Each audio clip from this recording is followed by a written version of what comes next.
السلام عليكم، مرحبا بكم في هذا الفيديو.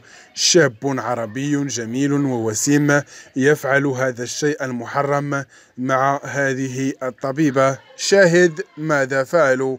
في هذا الفيديو سوف نقوم بعرض عليكم مقطع فيديو تم تداوله على نطاق واسع في منصات التواصل الاجتماعي، يظهر فيه هذا الشاب العربي الوسيم يفعل هذا الشيء المحرم مع هذه الطبيبة وأمام أنظار الكاميرا. شاهد ماذا فعلوا.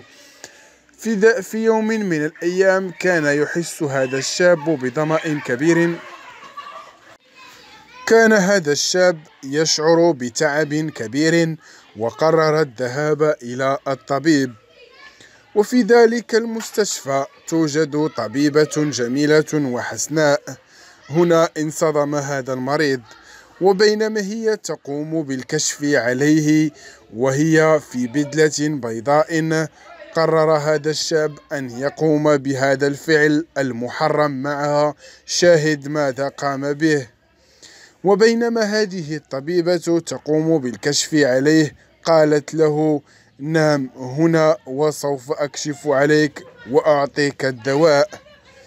وعندما قام بهذا الشيء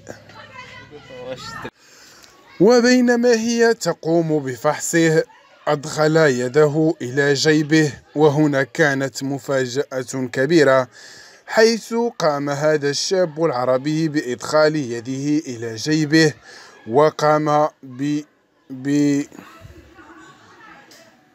وقام بإخراج خاتم للزواج وطلب يدها. وكانت الطبيبة مسرورة وقاموا بالزواج.